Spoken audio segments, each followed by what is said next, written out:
Yeah, Here we go. All right, man. Your Let's boy go. is Let's excited. hone it in. Let's bring it in. Episode 119, man. MIC podcast, man, where everyone is a master in their own creation, man. I have a very, very special guest, a very dope dude. Let him do the intro. Let me give him the intro. This man is an entrepreneur. This man is an artist, producer. Yes. You know, and if that wasn't enough, he has an Emmy on top of that. You feel me? Drop a bomb for that. We got Treble NLS in the building. We're shaking, bro. My man. It is an absolute pleasure. Excuse me, to sit down and chop it up with you, bro. And just obviously for anyone who doesn't know, we obviously haven't met before.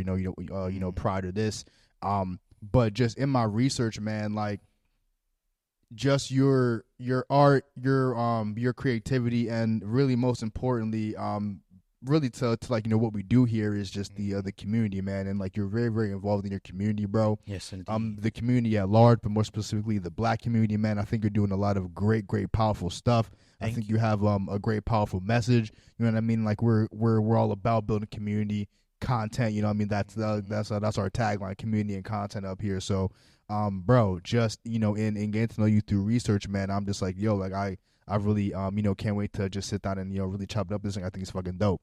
I appreciate that. Of course, man, for sure, bro. Absolutely, man. So just again, it's gonna be dope to get the story, just behind what you do, how you got started and all that. And then like we'll definitely get into some like your bigger projects. You know what I mean? Just like some of the stuff that you're currently involved in. Let's get it. Absolutely, man. So where in Pittsburgh are you from? I'm from Homewood. There you go. All right. Yes, indeed. There you go. Shout out to Homewood, man. How's it going about there? Man, so growing up there was, to me, a beautiful experience because what you got to experience at Homewood was innovation, creativity. You know what I'm saying? It's like, of course, Homewood has this reputation, but what they don't talk about is how creative the people from Homewood are.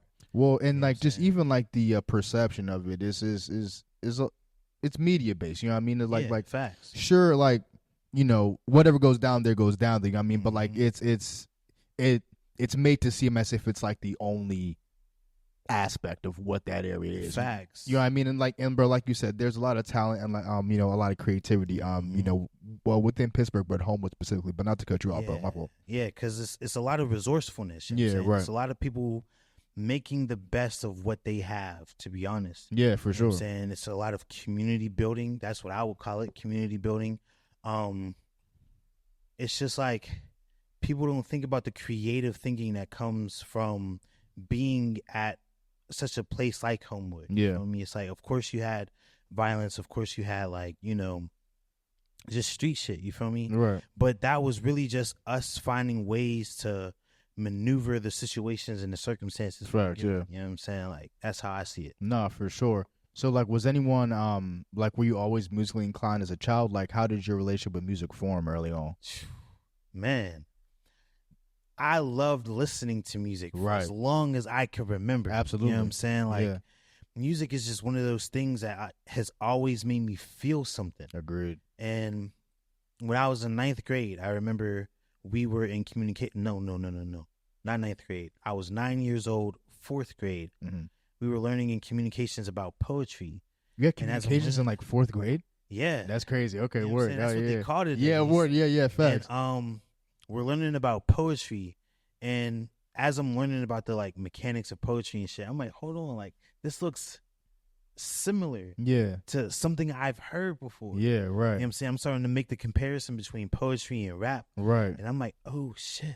You know what I'm saying? Like, this is something I can get into. Right. Especially if I'm learning the mechanics right now. So it started with poetry. You feel me? Like, well, actually, no, it started as a music consumer. Yeah. Everything I've listened to has made me feel something. As we all start as consumers. You know what I'm saying? Right? Yeah, right. It's like one of the first things I remember listening. I don't remember it personally. My mom tells the story a lot. But when I was younger, I was singing along to Master P's Bout It, Bout It. You know Damn, that's so it started there. Yeah, word. All right, word. Then it just kind of evolved. I'm in elementary school listening to niggas like Lil Wayne. Dog, yeah. T.I. Yeah. Jeezy. Yeah, you know what I'm saying? right. I'm listening to these guys who are rapping DMX, Jadakiss, and I'm like, they're spitting for it. You know right. I like they're saying shit. Yeah, like bro, like, I like this. This makes me feel something. Bro, I'm 100% with you, man. And like just to even go off that story that you just said, man. Like my first iPod, I probably got in like middle school, bro. And like my intro into just like consuming music, consuming hip hop culture, bro. Like it was a bit stilted just because my mom initially like just shielded me away from just like all that stuff. So she's Nigerian, you know what I mean. So like African parents, like they're just always like, yo, like they don't want nothing like outside forces trying to manipulate their kid. But like type shit. I was a curious kid, bro. You know what I mean. So like if she was saying like no, don't listen to that, like or like turning it down, like she think I wouldn't notice, but like I would notice that shit. So like whenever I could. Yeah, I mean, go get my hands on that shit. It's just gonna be all the much more. I'm gonna just dive into it. You know what I mean? So like in school, bro, like yeah, like a lot of songs on my iPod in middle school, I technically wasn't supposed to be listening to, quote unquote. But like you said, that shit made me feel something, bro. Like, bro, I'm so paid. Akon blasting in my fucking head. I'm just like, yo, Jeezy's verse on that. I smell like money. I should have been a horse. Or like what he said, I should have been a Porsche or something. Yeah, crazy. And then the summer anthem of Jeezy's like, all the dope boys go. Yeah, bro, crazy. come on. Nah. Oh, that locked what down an era, the entire summer, bro. I remember having that entire album on my Xbox. Yeah. Bro.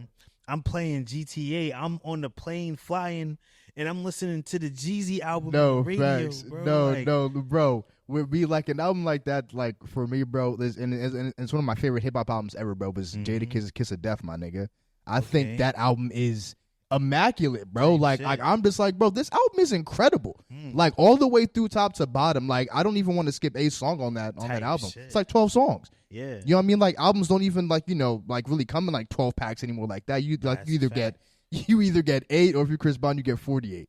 You know what I mean? You drop 48 songs in a row and like here you just take that shit for the next 2-3 years. You feel me? But nah, man, my fault. We just chopping about it, not to cut you off, bro. But yeah, it's all good. Yeah. So then I'm rapping. I start once I get to high school. So all throughout middle school, I'm battle rapping niggas online. For real? Like like that's crazy. Typing my lyrics out, but like typing them in a way where if you read them, you get the rhythm. You don't have to like guess it. You know what I'm saying? Yeah, facts. And bro, I'm battling in these online forums. And how did you even set that up? Like what forums? Just like, bro, I don't even remember the name. I've been trying to remember this shit for the longest. Yeah. But it was this platform I was on. It was like an app at the time, one of the little flip phones and shit. You know what I'm saying? You go in, and it's like this whole fucking chat space, and I'm just like, you could make rooms in this shit. Okay. So I would make like battle rap rooms. Okay. So I would join battle rap rooms. Yeah, I'm right. just like, yo, I'm in here. What's up? Yeah. You know what I'm saying? Giving like, it up. Yeah. Facts. Who just wants sharpening smoke? my pen. You know what I'm saying? Yeah. Who want work? Yeah. And then I get to high school, and I joined an organization called the Crunk Movement through Center of Life. Okay. Where at 15, I was able to perform and get paid for it. But the thing was, when I joined Crunk, I couldn't be on no battle rap shit no more. Yeah. Like street rap shit. I had to actually have a message in my music. You know what I'm saying? So I'm like, okay, I could do that. If you give me a topic, I could talk about whatever. Okay. As long as I can finesse the beat. It's always been a situation of like, I need to be able to feel the beat. Otherwise, it's like, it just doesn't work. Yeah. It comes out dry. It comes out stale.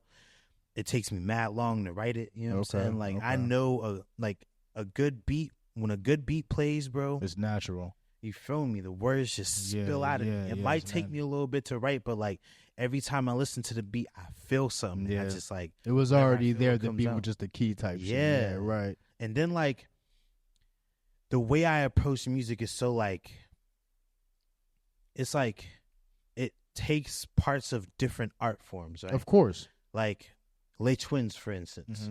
When I first found their dance videos on YouTube, bro. Lit. Dog. Lit. I was like, their musicality, these niggas is hitting beats I didn't even know was crazy. there. No, crazy, bro, crazy. Hitting pockets with their body and shit. No, I'm crazy. like, what? And even before Les Twins, and big shout out to Les Twins, because like facts, everything like you just said is facts, bro. You know what I'm saying? Jabberwockies too early. Facts. early, Facts, bro. Early. Jabberwockies. Those niggas, no, bro. When those niggas were doing their shit, yeah, I'm saying, and like I first caught on to that, bro. I'm just like, yeah, like it just opened up a whole new. I'm just like, yeah, I'm saying, there's Jabberwockies, there's Kinjas, there's Keita the Great, super amazing dancer. Yeah. And then I even have friends who are really dope at dancing, like Rashad, my nigga Danny, aka Keith Wave, my nigga AJ. You know, Mario Quinn from yes, Level Up. Yeah. Shout out to Mario, bro. Shout out to Mario, man. The dance community here in Pittsburgh is dope. Crazy. Yeah, facts. Crazy. But like when I found Les Twins, the way they danced inspired me in a way that was just like unreal. Crazy. Absolutely. Of course, it inspired me to want to dance. Not only did they inspire me to want to dance, there was Tight Eyes, the creator of Crump. When I saw him dance, I felt that shit. Yeah, right. You know what I'm saying? Same with Les Twins. And it's like, I realized their musicality can be translated into lyricism. Sure.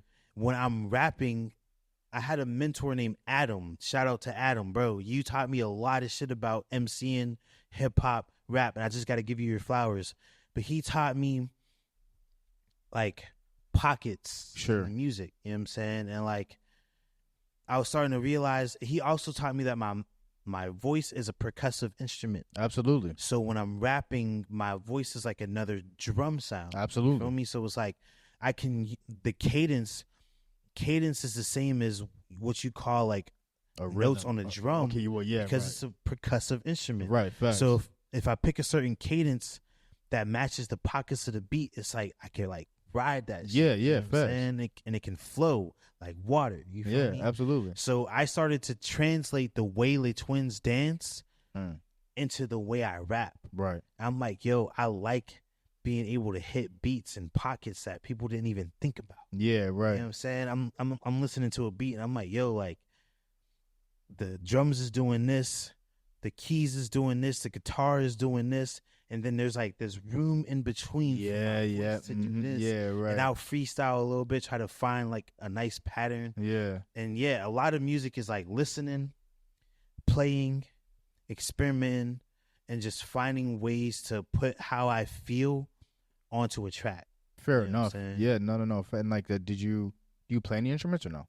Yeah, I play guitar, bass, piano. I have a drum pad at the crib. I don't play drums, but like, man, I can make that do what I need it to do. You feel me? Yeah, facts. Yes, indeed. No, definitely. So, and like, I think you kind of touched on it, just like, throughout that journey that you just kind of took us through. But would you say that beat making came first for you, or was songwriting? Songwriting first for you. Okay, yeah, and that makes sense. I keep saying 9th grade, 4th grade. Yeah, when I was learning about poetry, I was writing. Yeah. You know what I'm saying? And I was writing from the time I was 9 till now, for real. It started when I was 9, but production was like an on and off thing, right? When I was in high school, so when I was in middle school, I wanted to play the saxophone. Okay. Any particular reason, or? I loved it. Okay, yeah, facts. A beautiful instrument. It is a swaggy instrument, bro. Like niggas that play saxophone got swag to them. Like, yeah, that's a fact. Yeah. So I wanted to play sax, but I wasn't. The saxophones were only reserved for 8th graders. So I was in like 6th or 7th grade, one of them. I just know I wasn't an 8th grader. See, right. And I had to play the flute, bro. I'm like, the flute's cool. Yeah, flute's alright. This ain't the sax, Yeah. Like, it don't got the same flavor as the sax. Yeah, but I learned how to finesse that flute. I was playing, I remember trying to play the Boondocks outro. That's fire. You know what I'm saying? That's on fire. The flute. I'm like, bro, I know this is a flute. Yeah. That's hard. So I was like, all right, I'll play this flute. Then I got to high school and I asked my advisor, I'm like, I want a class where I can play saxophone. And she was like, the only class we have for saxophone is advanced band. I'm like, oh. I'm a beginner on this shit. I want to play the sax. Like, yeah, right. Give me that class, bro. Give me that advanced class. I just want to play the sax. Yeah, you know right. I'm in the advanced class. I was honest with bro. I was like, listen, I know this is advanced band. I just came here to play the saxophone. I've never played it. You know what I'm saying? Yeah. I played the flute for a little bit, so facts. I know the notes. You know what I'm saying? Right. But it's like, Yeah, he was like, all right, cool. With you, we'll take it easy. Yeah. I'm like, all right, cool. Yeah. And that's when I learned that I know how to like hear music and replicate it. Yeah. As long as I know how to position the notes, I can like crazy. You know what I'm saying? Because they were all reading from fucking sheet music and shit, and they were reading it so fast. I'm like, bro, nigga, fuck these books, nigga. You know fuck these sheets. I'm like, nigga. I can hear this shit. I'm gonna just listen to it. The fucking muscle I'm playing. Yeah. I would listen to this shit, and I would play whatever they were playing. I mean, bro, that's hard as hell, bro. That's crazy. You know what I'm saying? Bro, anyone that like, cause I've seen very like infrequently, but like I've seen people been able to do what you just described, and I'm floored every time. I'm just like, nigga, like that's the way your brain is working right now. I don't even think you know type shit. Like what? Like that is like some just sonic alchemy. I mean, but like I don't even know, I don't even know if that phrase necessarily applies. But like you're literally just like, oh, okay, that's all you're doing, and it's just like something that took them years to fucking. They're in their room like.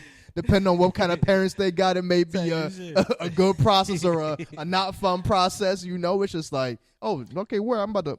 That's it, right? It's just like I definitely had to play the sax at the crib. When that was homework. Yeah, absolutely. I had to take the sax home and like practice the fucking notes. Absolutely, yeah. For the next day, so we could all play it together. I'm like, yo, bro, facts. Imagine homework being playing the sax. Yeah, right. Yeah, that's dope. And I'm like, I could have kept that sax. I would have loved it. But yeah, it started with flute. And then it went to my love sax. Right. I haven't played sax since high school. I'm trying to get back into it one day. Divine time. Yeah, absolutely. In high school, I took a piano class. That was pretty dope. I found a guitar class that I really liked. I took that for 2 years. My mom bought me a piano, so me and my homie Khalil started learning the piano on our own, learning the songs and shit like that. Then when I was an adult, I bought myself a bass because I'm like, hey, I know how to play guitar. How easy would it be to transfer the bass? Yeah, you know right. And it's like I don't get instruments with the plan of being a maestro. I get these instruments with the plan of like finding the sounds that I need that sound good that I can hear in my head, or playing with sounds and figuring out how to put them together like a puzzle. Sure. In a way where like I can feel something enough to start writing.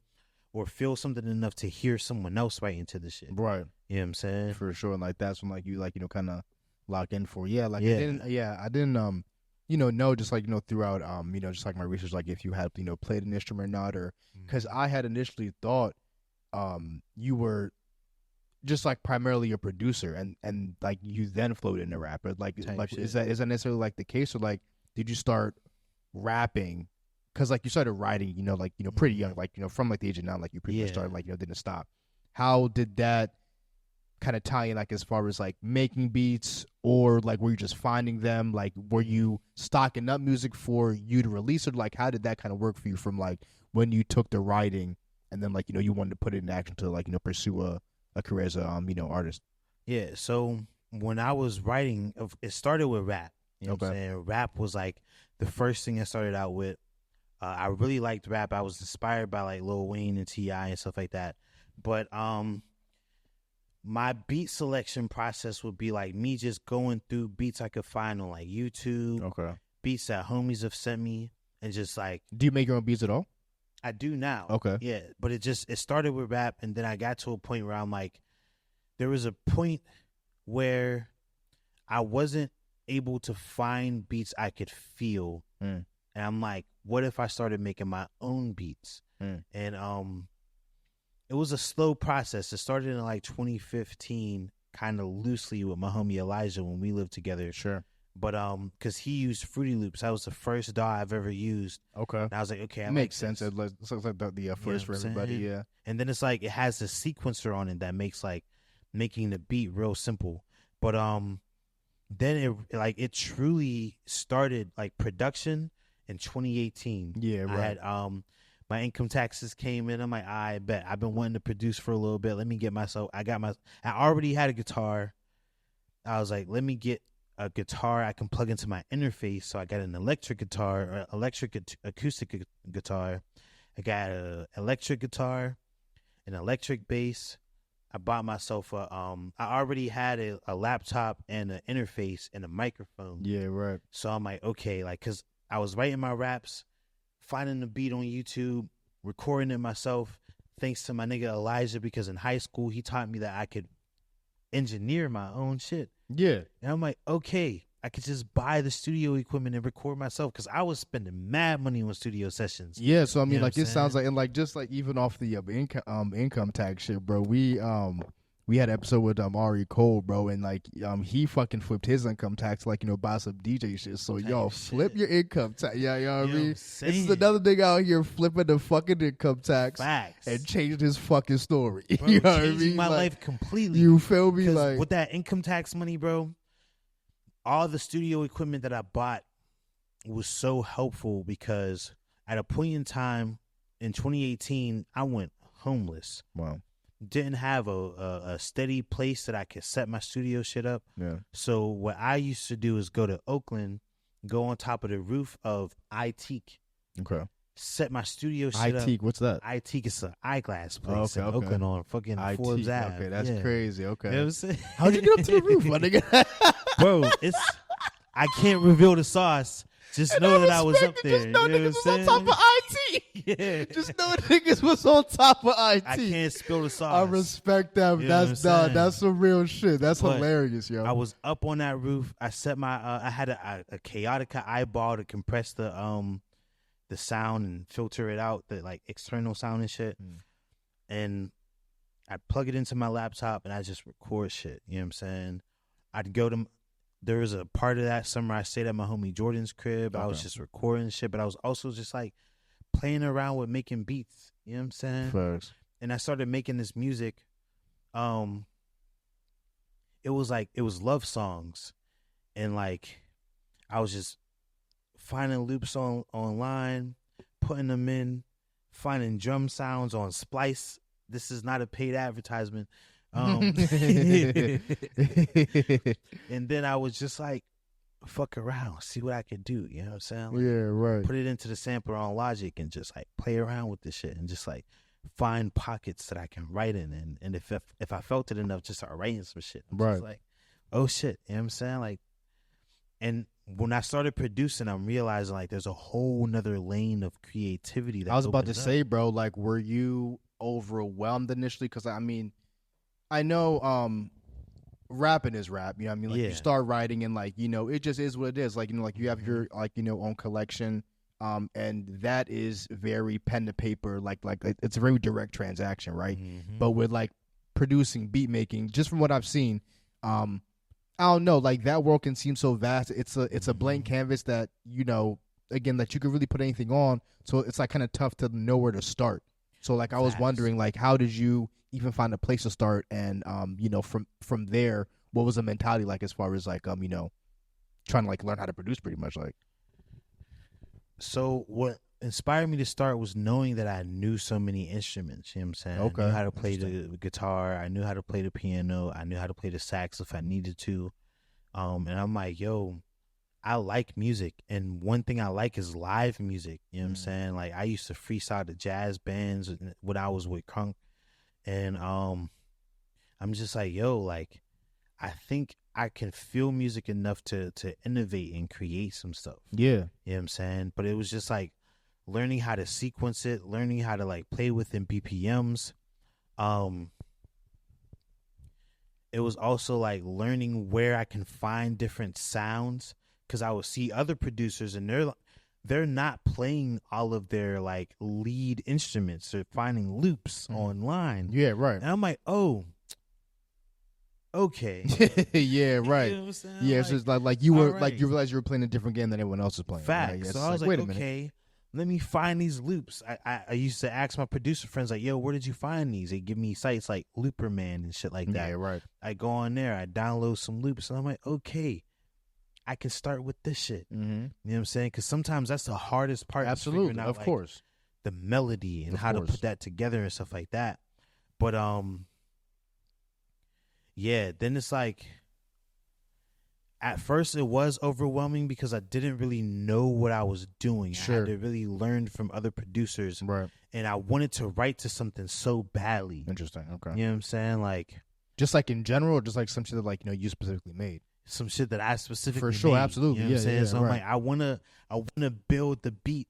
I wanna rap over the beat. You know what I'm saying? Like, I want to be able to say that the entire shit is mine.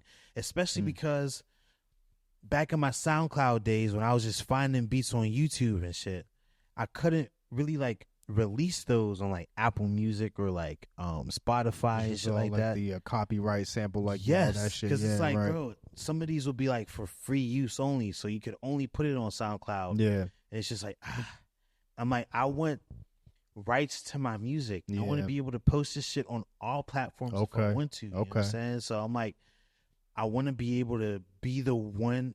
If I'm not because buying beats, I looked at it. I looked at the beat prices and shit like that, and I'm like, yo, this shit looks expensive. Yeah. In the long run, I can end up spending a lot of money on some beats, a lot of money on studio time. So what would it look like if I recorded myself? What would it look like if I made my own beats, where all I have to do is make the initial investment on the instruments? Fair enough. The tech, the audio, the digital audio right. space. You know what I'm saying? And just like, once I have that, I can create for years to come. Yeah. You know what I'm saying? And then like everything I create, that's me. I can put that wherever I want. Absolutely. YouTube, Spotify, Apple Music, SoundCloud, Tidal, you name it. What have you. No, definitely. And 2018 was a big year for you, man. Just because, like you said, you were you had the itch to just want to write something specifically that you made. And again in 2018, you got to do that with the homie Brittany Elena. Brittany Chantel. Yeah. I'm sorry. Yeah, Brittany Chantel. I don't know where I got Elena from, but yeah, Brittany Chantel. That was one of the first songs that you, like released with your, that you performed on vocally, like that, that featured yourself. You know what I mean? So, you know what I'm saying? How did that come about? Because I know Brittany Chantel is, she's not in Pittsburgh anymore, is she? She's like in LA, I think, or something like that. Yeah, Chicago. That's what it is, Chicago.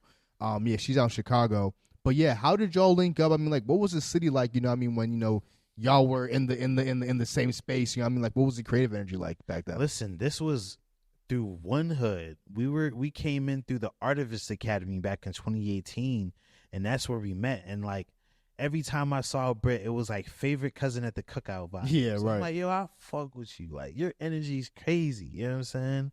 And it was Britt who suggested like, yo, we should link up and make some music. I was like, bet. And we linked up. I'm trying to remember where we linked up for the first time. I think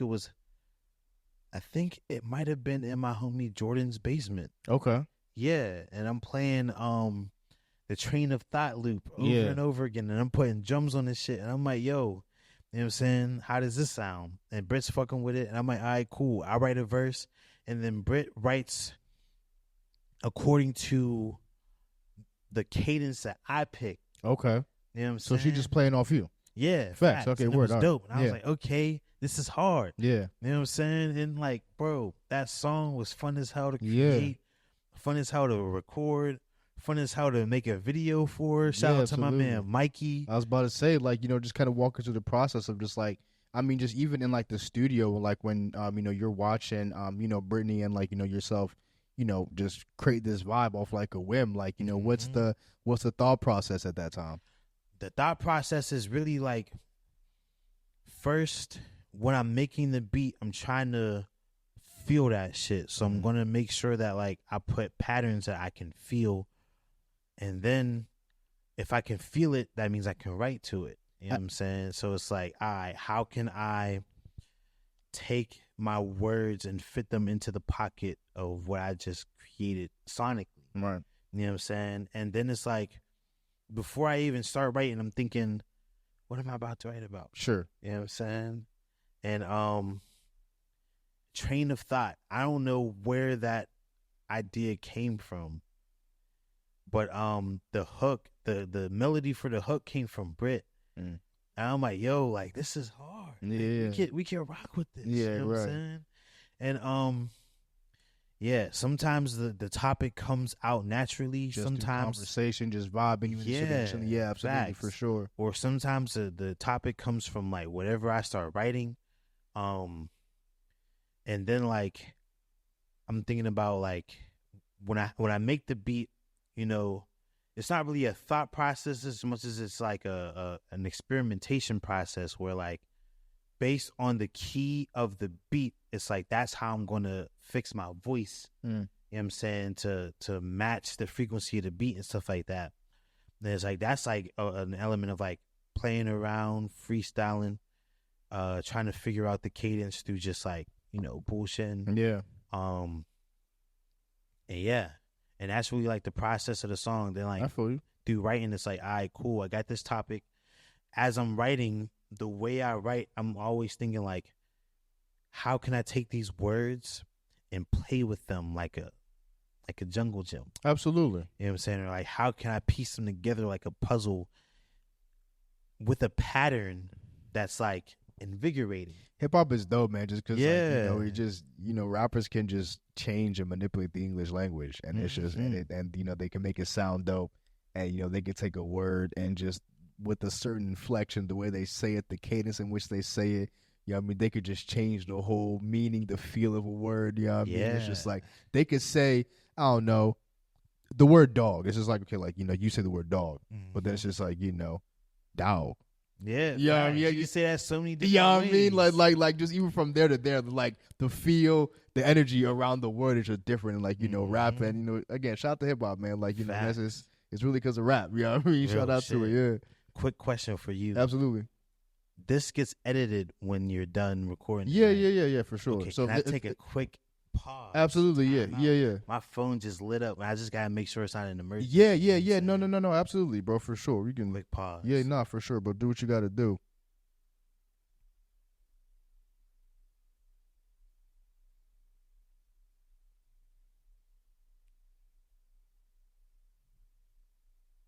All right, we good.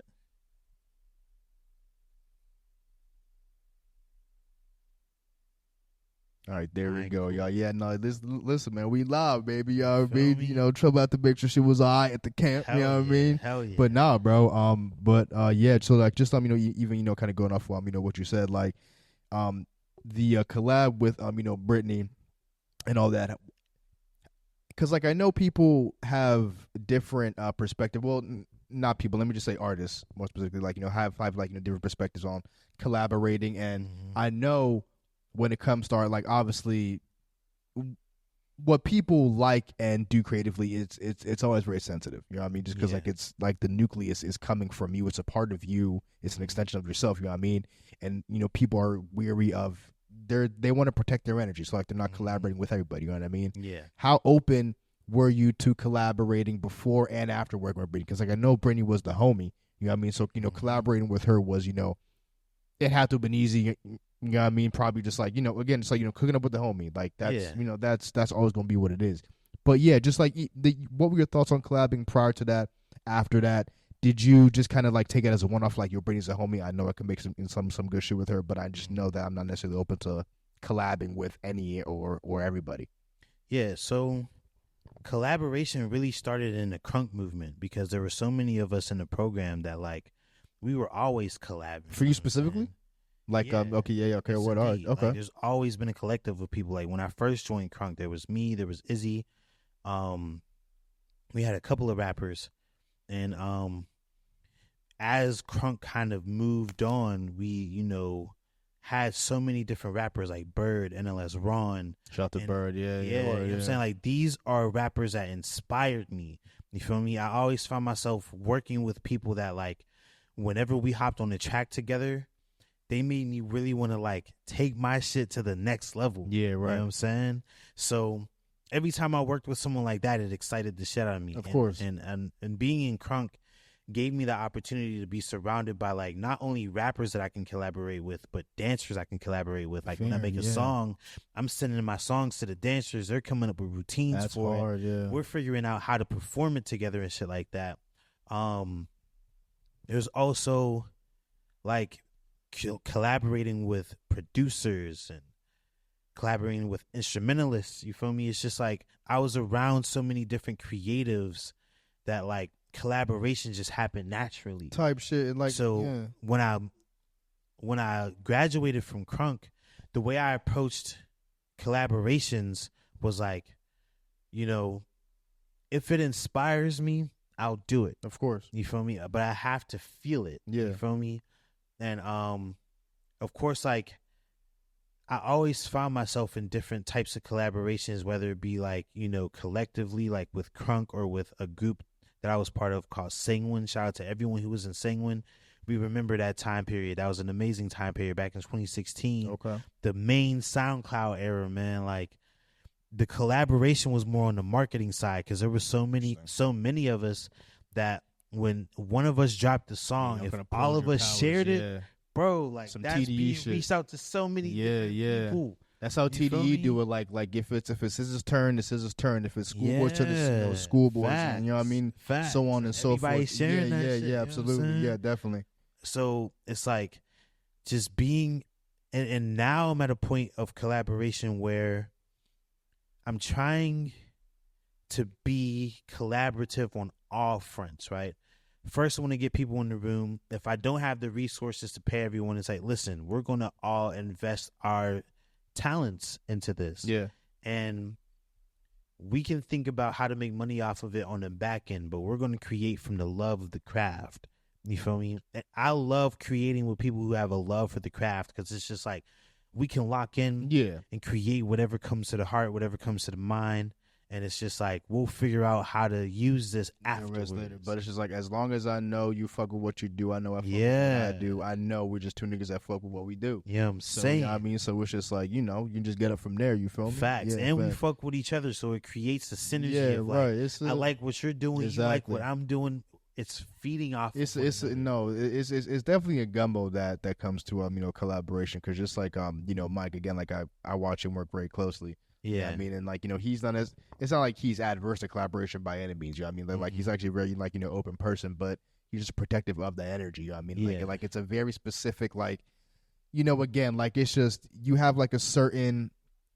Everyone is different, man. You know what I mean? And it's just like you don't necessarily have the time to learn everyone's shit. Like you just kind of have to know what you're walking into when like you're collabing with someone. You know what I mean? So like it's just interesting to get that perspective from you. You feel me? Like definitely.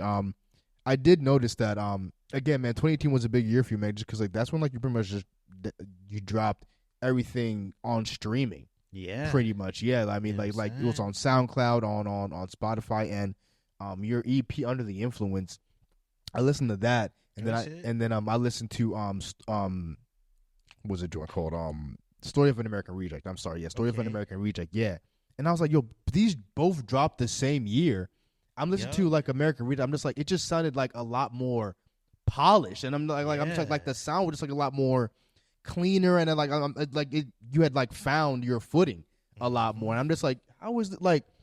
It's damn near wasn't like the same artist that like I just fucking heard. I'm just like, so what changed for you, my nigga? Like in that between those products, like was it just like a mixing and mastering thing? Was it just something like turned up for you? Like because in 2018 it was a trip, right? From at the beginning of 2018, I'm recording and engineering myself. Okay, word. You know what I'm saying? I don't know what I'm doing. Sure. I'm just doing shit. Absolutely. For me, right. I even signed up for an apprenticeship that year with Tough Sound audio engineering with Soy Sauce and Amos, where like they taught us the fundamentals of audio engineering. And I'm like, okay, now I have something to build off. It was still me. So like Under the Influence, Stop Waiting for Fridays, and Story of an American Reject all dropped in 2018. And like it was really just a process of like, first it's just me using the presets in my Logic, not venturing out. Then it's me knowing the basics of engineering and actually like engineering my vocals, and then it's me engineering the vocals, but then sending them to an actual engineer so that he can lay his sauce on it. Shout out my man Remy, and then Remy sent it to his brother, who was able to master it for me. And the way he mastered it, I asked him if he can master it so that it could be made into vinyl. I still haven't made the vinyl, but it's like I wanted the option if I wanted to. You know what I'm saying? It's like that. The vinyl could drop at any time. Yeah. You feel me? And yeah, that's really what changed. It was just the process of learning about the ins and outs of audio engineering and just getting better and realizing like there is an industry standard. And if I'm going to drop a project on all streaming, because I did drop a couple songs on streaming before Hen, where I'm like, okay, it's just me mixing this. This isn't like industry standard audio. You feel me? So I'm like, let me put a little bit more thought into this. Let me actually invest in the process of getting my shit mixed, mastered, so that when I drop it, it's like when you put it in your playlist, it doesn't sound super different because it's just a mix. Right. Yeah. And okay, and like and that makes a lot of sense now that you just like, break it down from like that. Because like, again, when I was listening to it, like it wasn't like a drastic difference as far as like the content I've listened to or just like the style of like, what I mean. It just sounded like overall cleaner. Yeah. So like I'm just like, yeah, like I don't, because it wasn't like a, it like I'm guessing it had to be a mixing and mastering thing because like again like the vibe is like the same. It's just like it just sounded like you perfected the sound. Facts. You know what I mean? That like you didn't really change much. So like just like apart from like the technicalities behind like what what you're doing and that's super dope because like I was like, yo, these two dropped the same year, like how like these sound years apart again just from like a mixing and mastering standpoint. You know what I mean? So I'm just like, yo, shout out to this thing. I'm just like just be able to cross those or bridge those gaps. Yeah, within the same year, bro. You know what I mean? It's like it's a testament. Yeah. Another thing that made 2018 such a big year is like, of course, like sonically I had evolved, but like creatively I had evolved as well because 2018 I was with One Hood as a contracted performing artist, but also as a part of their Artivist program. And they had a partnership with City Theater where City Theater wanted the score for their play to be made by local musicians. Okay. So they partnered with One Hood, and One Hood utilized the artists that they had in their network. And I remember there was a producer that was supposed to be part of the project, but they never showed up to the meetings. So I was like, y'all, I got some beats. And I played them some beats that I had been making, just playing around. You know what I'm saying? Facts. Just finding loops and throwing drum patterns on there and just like looping that shit. And they were fucking with the beats, so we started writing to it. And we ended up having music in a play called Pipeline that played at City Theater in 2018. It had Khalil Kane from Juice. Okay. That's crazy. Yeah, right? That's wild, yeah. Right. It had my man Carter. Bro, this shit was dope. I watched this play at least 7 times. Yeah. Loved it every time, bro. Every single time. And then like when the play drops, as soon as it starts, you hear a beat that I made and you hear my voice. Yeah, it's crazy. You know what I'm saying? And I'm like, bro, this is wild. The things we can do with music extend far beyond just rapping over a beat. Right, yeah, right. You know what I'm saying? We could add the sonic layout of a play. Absolutely. You feel me? Of course, bro.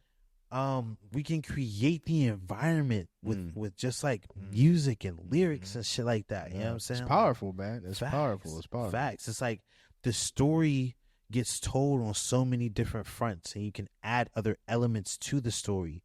You feel me? And that had me thinking in a different way. Nothing quite makes you feel like music. Real shit. It's crazy. Like even like a movie. Like obviously like a really good movie, like it's impactful.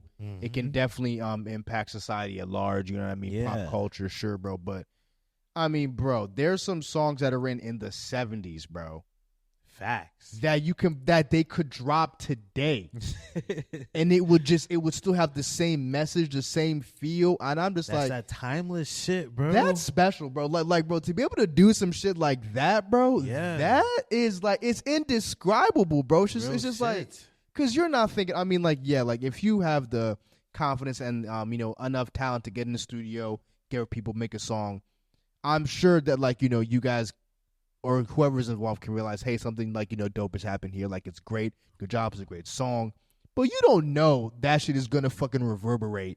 Yeah. You know what I mean? Through, like, until you look back years later and be like, damn, I guess we really did You know what I'm like, saying? you know what I mean? Like in the moment, like you don't realize it. Like, yo, like I'm about to make a timeless, like, bro. Just for even like, I don't think Michael Jackson, like when he dropped the Thriller album, obviously he knew the shit was some fire, my nigga. Like the way he's laying on that cover, he knew like, nigga, this shit is about to go. Yeah, you know what I mean? But again, for as talented as Mike wasn't, like, you know, bigger than fucking, you know, whatever you want to compare it to, bro. Like, I don't think, like, how can you as an artist know that, like... So there actually is a formula to it, and I studied this because I wanted to ask myself, like, because I had noticed that myself. I was like, bro, there's music from different time periods where if you play it right now, it still has an impact. Yeah. It was just dropped today. Absolutely. I'm like, how? Why? Yeah. What is that? You know what I'm saying? And I started to really listen to the music that I deemed as timeless, that like I could drop any day and it just be like, wow, like I felt that shit. Yeah. And the thing that was consistent amongst it all was the fact that like you felt the feeling. It's the feeling. It's the feeling. Because as human beings, we all feel. Yeah, exactly. We might feel different things for different reasons, but we're all feeling the same. We can connect to the of emotion. The way you get to the feeling may not be the way I get to the feeling, but we get to the feeling. You know what I mean? Facts. This is like we both experienced, I don't know, being embarrassed, being this, being that. Your embarrassing thing may be different from my embarrassing thing, but the end result is still the same. Yes. You know what I mean? Like we can still bond over the fact that, like, yeah, nigga, like I felt that shit before. You know what I'm saying? And it's like, that's what it is. The thing about American Reject, because I wanted to make it timeless. I wanted to. Bro, you right into my next question. I was about to say, like, you know, what inspired it? Go ahead. Yeah. So it's like, I wanted to make something that no matter what year you play it, it has an impact. You know what I'm saying? And what's the full name? Because it's Hen. Story of an American Reject. So the story is, at the time, I was interested in this girl. She was living in France, but she also lived in the U.S. That's where I met her, here in Pittsburgh. But she was in France at the time. She studying abroad?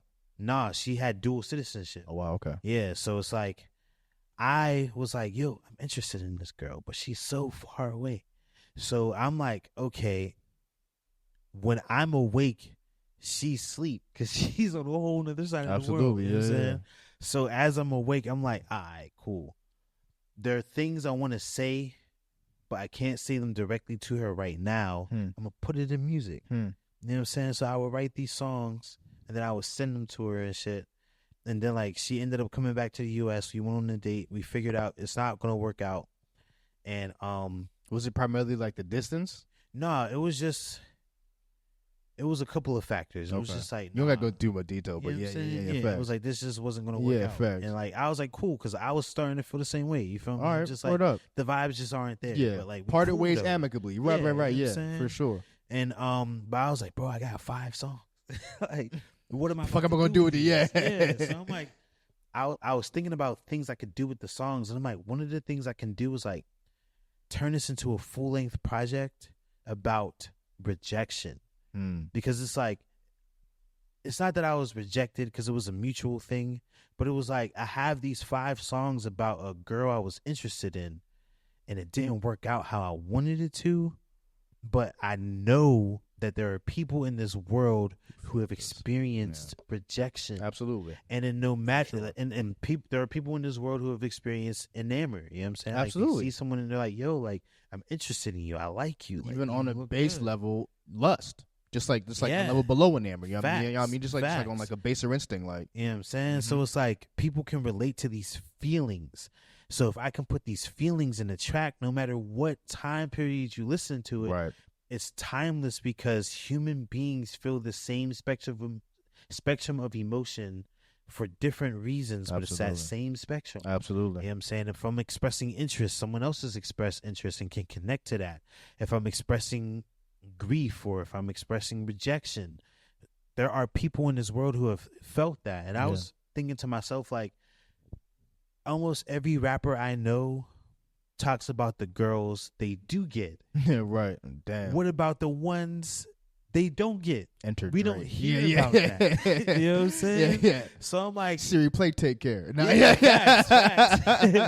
And I'm like, yo, like, and Drake definitely started a wave of rappers like being more emotionally vulnerable in their music. You know what I'm saying? And Kanye about to get mad because I mean 808s and Heartbreaks. He said like, no, he was doing and he was. So we could say Kanye started the wave. Drake made that shit even more cool. And then we was just like, all right, cool. Like, you know what I'm saying? Like, let's put our feelings on the track. Let's really feel this shit out. You know what I'm saying? And like the one album that to me was like absolutely timeless was Good Kid, Mad City by Kendrick Lamar. Oh, I mean, come on, bro. Because no matter when you drop that shit, bro, you can feel that album is, you know what I mean? And I'm like, what makes this timeless? What makes it so that no matter when I listen to the shit, it hits?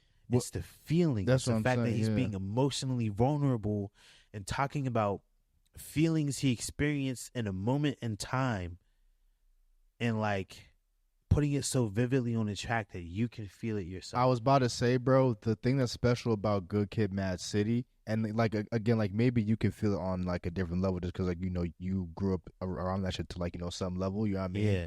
But for someone who just like maybe even grew up in the suburbs or just like who has no idea about that shit, bro, he literally took them, and like this is what rap is at large, but like specifically talking about Good Kid, Mad City, he took them from their fucking mother's house in like fucking Iowa and brought them into fucking Compton. It was just like, yo, this was my life through however many fucking tracks, and you're just like, nigga.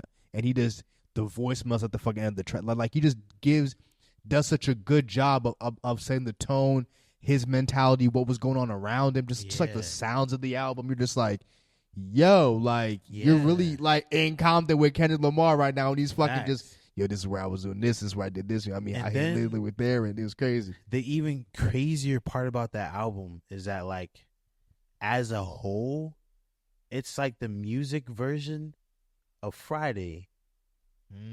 Do the entire album. That's kind of crazy. Takes us through one day. Yeah, that's crazy. You know what I'm saying? That's crazy. That's just one day, that's bro. Crazy. Yeah, facts though. Yeah, real shit though. Yeah. I mean, bro, like same shit with like Ice Cube on Good Day, bro. Yeah, that was a day. Facts. That was a day. You know what I mean? And a lot of shit happened that made that shit a good day.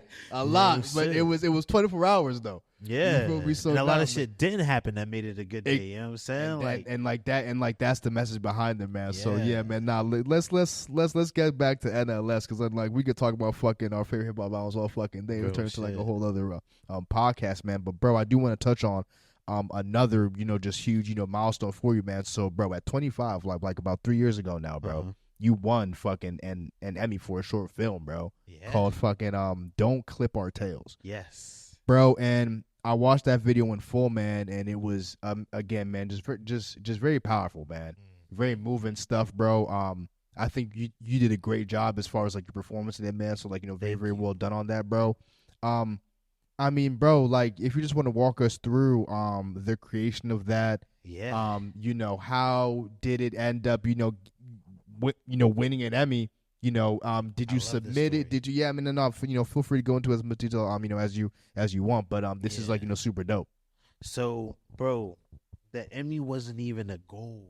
Yeah, sure, right? Yeah, absolutely. Like, and that's how powerful this was. When I first wrote "Don't Clip Our Tails," it was actually in response to a homie of mine reaching out to me and asking me, "Hey, we're organizing this protest in response to the murder of George Floyd." It was my homie Shakar. Shout out my homie Shakar.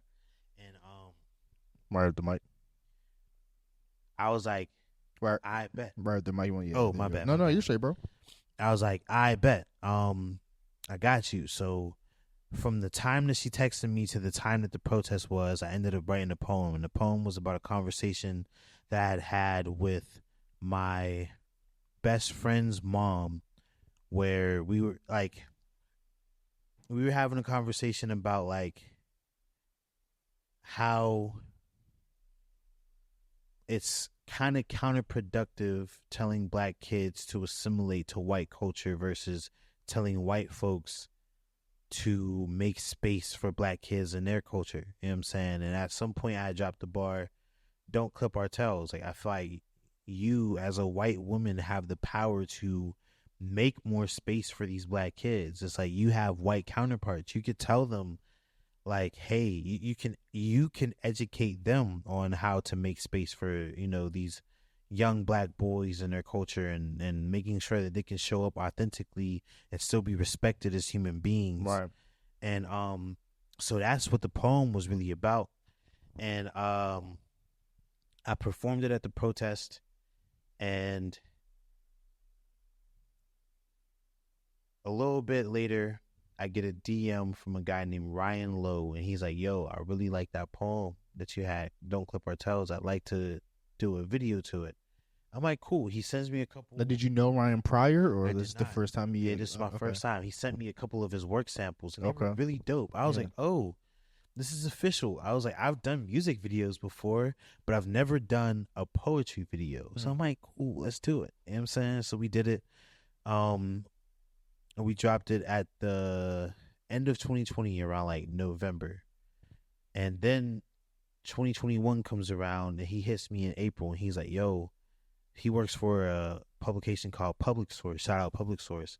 And he's like, hey, we want to submit this poem, this video, for Emmy nomination. I'm like, oh, I bet. He's like, yeah, all we need is your information. We'll pay for the application fee and stuff like that. That's crazy. I'm like, cool. I sent him the information. They submit the poem for Emmy nomination. And then, was it just like a category specifically for like poems or short films, or just like what was the?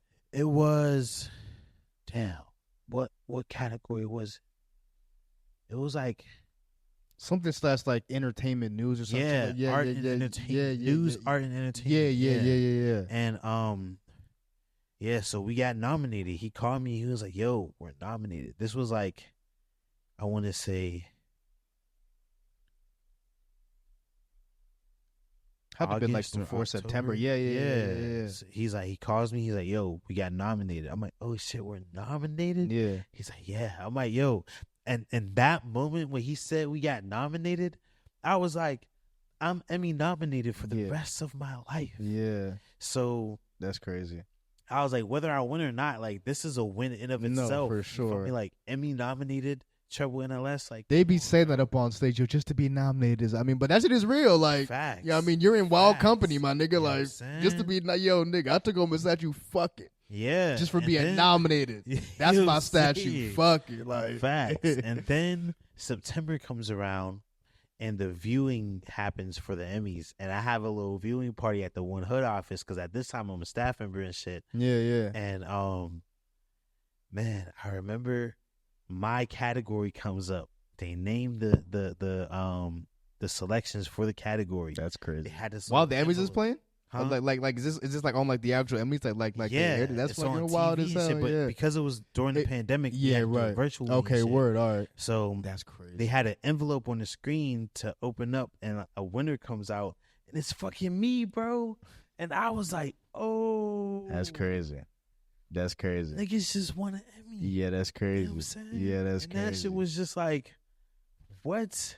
You feel me? Dog, I mean, bro, like you said, like, Emmy wasn't necessarily the goal, but like it was just like, wow, like when you said, I mean, bro, just like even like kind of taking that in, my nigga, like, I mean, you have an Emmy, bro, like real that's shit. That's fucking crazy. And like, I believe you won it at 25. Is that correct? Yep. Like, yeah, you know, you were indeed. 24 when you got that, bro. So again, 25. I wasn't, like I had a head on my shoulders, and like that's only 3 years ago for for me. I'm 28, type shit. But again, I wasn't like, I don't know, a lot of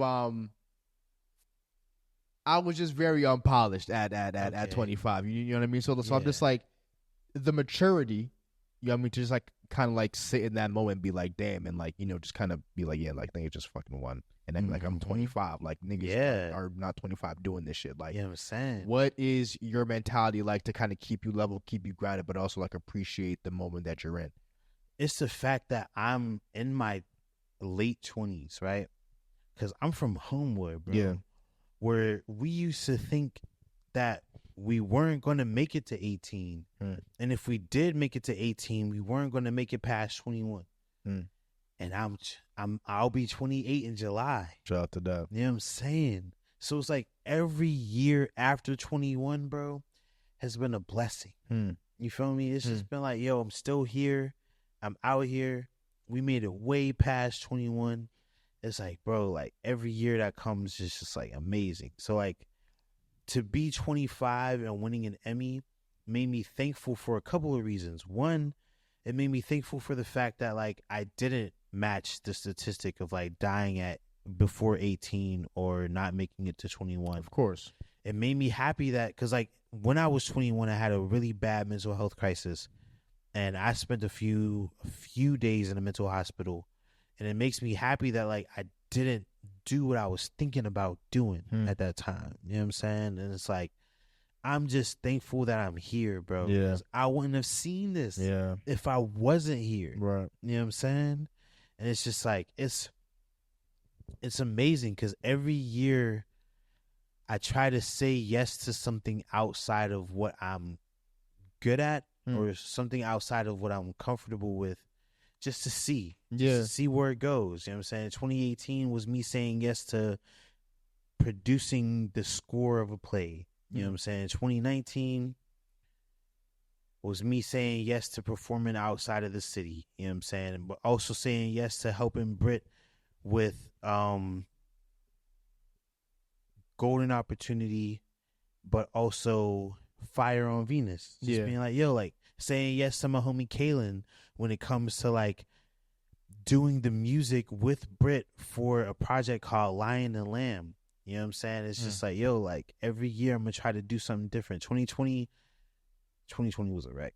Yeah, I mean, for fucking everybody. Yeah, I'm saying. But I mean, shit, ironically for you, that's when you drop the shit, you know what I mean? So it's like, you know, I mean, like you end up, you know, turning a fucking, you know, lemon into lemonade with that one. Yeah, no, you know, definitely, which is. Facts. And that, 2020 was me saying yes to doing the poem for the protest. Yeah. 2020 was me saying yes to making a video to the poem. Yeah.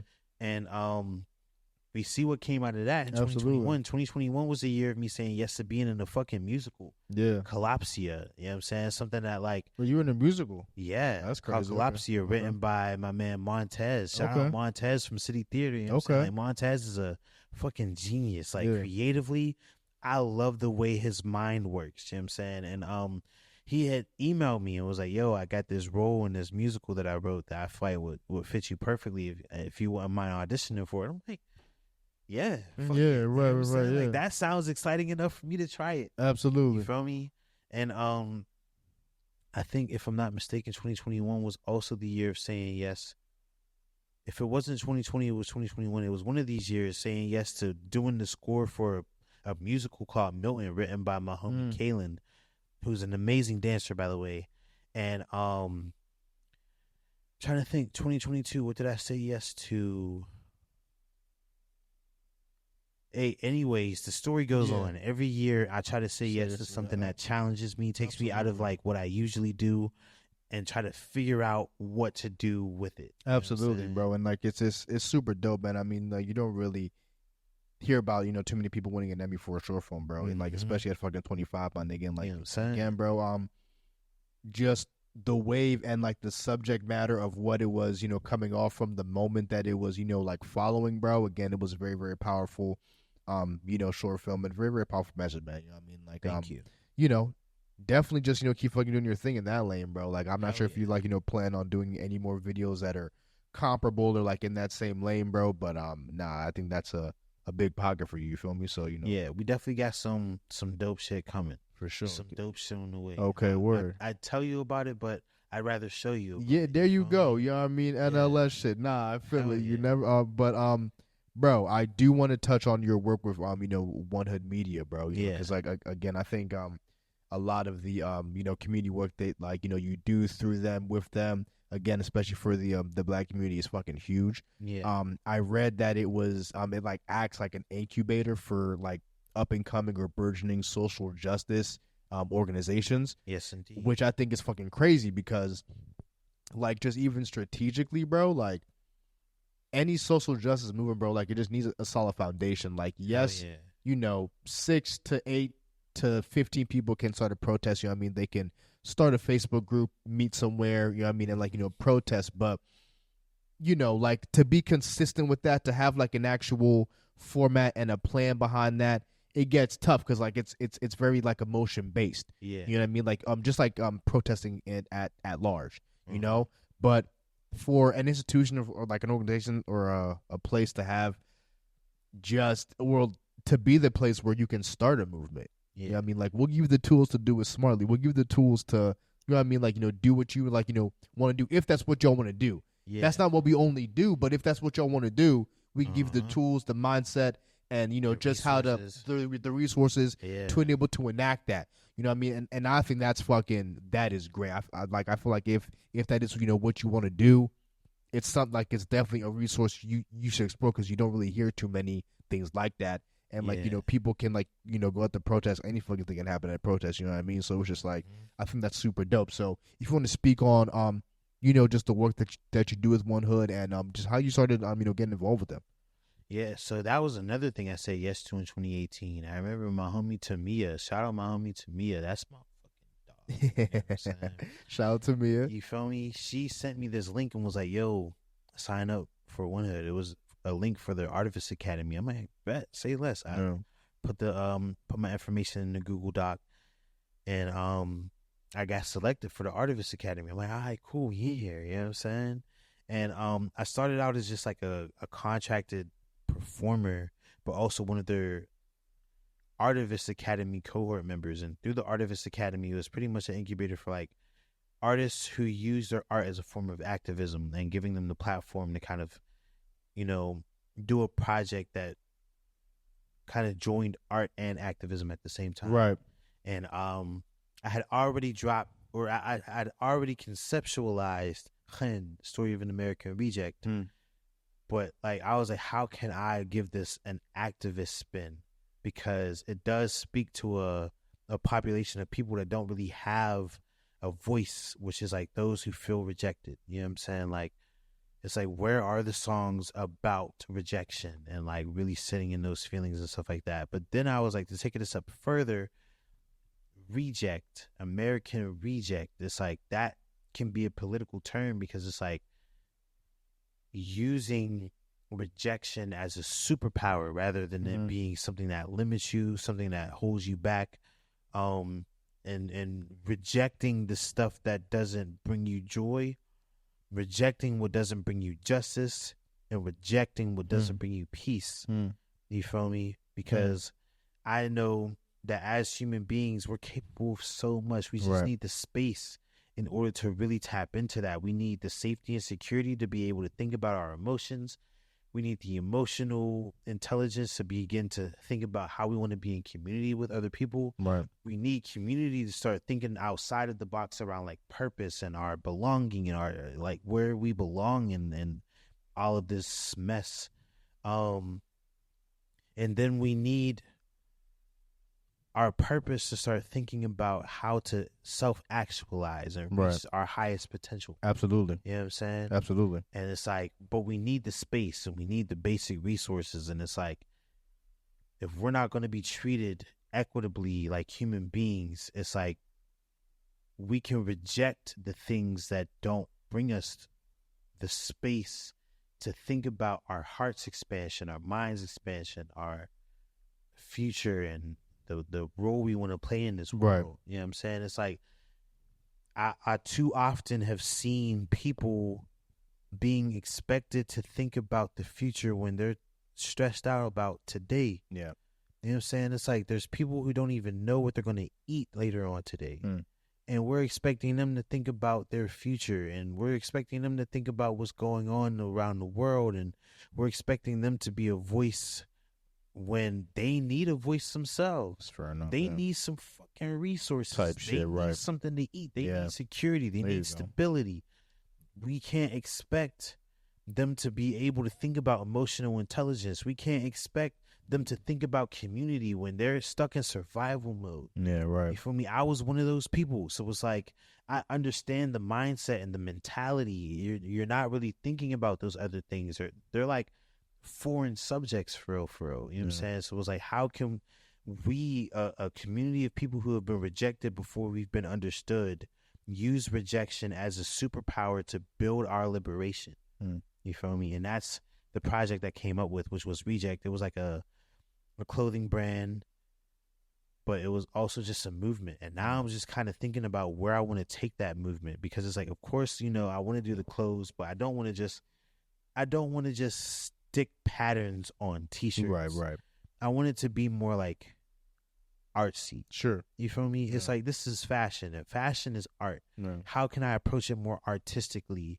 And how can I use art as a vessel for a message? Type shit. You know what I'm saying? Yeah. To mobilize the people and to inspire the people who are organizing. Right. You feel me? Definitely. So that's where I'm at with Reject. Just anyone who was wondering, like, I know I haven't dropped any new merch in a minute. I apologize for that. Mm-hmm. I haven't had the capital, but I've also been reframing what Reject means to me and how I can move in a way that matches that intention. No, man, of course, absolutely. But, yeah, then like from there, I started to become a contracted teaching artist through One Hood. Okay. Because I had been teaching since I was like 15. I had my clearances and stuff like that. I was teaching at Center of Life for a little bit. And just kind of just kind of like levy into the just like the main role with them with So it's like, my main thing was I was going into Schumann Juvenile Detention Center with them every month for a week. We'd go in there and we'd give them the resources to write their own music, create their own music. I'd bring my studio stuff. We'd make beats. We create. And I was just helping them tell their stories, man. And like, because our philosophy with that was our Media Academy program, just truncated and made for Schumann. We would our philosophy was, until the lion learns to write, the story will always glorify the hunter. You know what I'm saying? So like, when we go into Schumann, we're looking at lions. We're looking at like fierce young men and women, you know what I'm saying, who have untapped strength. It's like they're in a system that's not looking at their strengths. They're in a system that's looking at them like, hey, you did the crime, you're going to do the time. They're just looking at them as like disposable human beings who have reached the end of their line. Right. I've had people in Schumann tell me that the judges were telling them like, yo, this is the end for you. That's like, crazy. You're not going to amount to anything other than this. And it's like, that's not true. You have so much more than this bullshit. Yeah. You know what I'm saying? Absolutely. So it's like, we're seeing people who have stories, who can tell their stories and use their stories to kind of like get themselves out of the situations that they're in, or even inspire other people with similar stories to kind of like find some sort of hope. You feel me? Yeah. So it's just like, yeah. It's beautiful what y'all got going on, man. Yeah. And my nigga, bro, Treble, I appreciate you so much for fucking coming up here, my nigga, and fucking being able to, like, just tell your story, man. And, like, this is, like, the point of the pod where if you want to plug anything, promote anything, bro, the floor is absolutely yours, my nigga. But it was an absolute pleasure and honor, man, for real. I think you're doing some real dope shit out here, man, for sure. It was dope talking to you, man. I do have some cool things coming up. You can follow my social media to get updates on that. I'm Treble NLS on all platforms. That's TREBLE NLS. I don't know why I was looking like at this like it was a camera. Yeah, I'm talking to y'all. My bad. Yeah, you're good, bro. You can follow me on Treble on Instagram at Treble NLS, on Twitter at Treble NLS, on TikTok at Treble NLS before it gets banned. That's where I'll post updates. But while I have the floor right now, I just want to say free Palestine, man. Like, everything that's going on over there, the way that we're witnessing a genocide on a day-to-day basis, and we're witnessing innocent lives being taken, and having to grieve that, and having to, stomach and sit in our privilege and realize that, like, we're not free until we're all free. I just want to, like, take some time to highlight that, because, like, that's important. You feel me? Like, I wouldn't do this art shit if it wasn't for other people. And there's more people in this world than just the people that exist here in America. There's more people in this world than the people that exist in your hood, in your neighborhood, in your city, in your town. There's a whole world out there. And if we're going to dedicate ourselves to liberation, we have to think about the liberation of everyone. Palestine, the Sudan, Congo, any oppressed group in the world. If we're not focused on their liberation, then our liberation is based on a facade, on the front. You know what I'm saying? It's like, literally, we're not free until we're all free. If there exists oppression in any part of the world, we have to focus in on that and realize what we can do to make sure that we're not perpetuating that, to make sure that we're able to help those people in need, to stand in solidarity with them, and like solidarity being like actually like doing something that will potentially cost you something, whether it be energy, time. If you have a job that doesn't really want you to speak on stuff like that, maybe even your job, because maybe that's not the place that you need to be. If what your heart is, if where your heart stands and where you work don't align, I think you should take yourself out of those spaces and go where your heart actually aligns, and think about how we as a community and a collective can really focus on like building liberation for all of us. What does that look like? What does that sound like? What does that feel like? And what do we have to do in order to make that less of an imaginary place, but more of a reality? You know what I'm saying? So free Palestine, free the Sudan, free the Congo. You know, we're going to free anyone incarcerated in the prison industrial complex. We shouldn't have slavery here in America. Women should have agency over their own bodies. There's a whole lot of things that I could say, but you know, if your aim is towards liberation, we have to be focused on these things. So thank you for coming to my TED Talk. Absolutely, man. And bro, thank you for coming up on the pod, my nigga. It was an absolute pleasure again, bro. MIC podcast, man, where everyone is a master, of their own creation, man. Episode 119, Treble NLS in the fucking building. And we're out, bro. Peace. Peace. My man.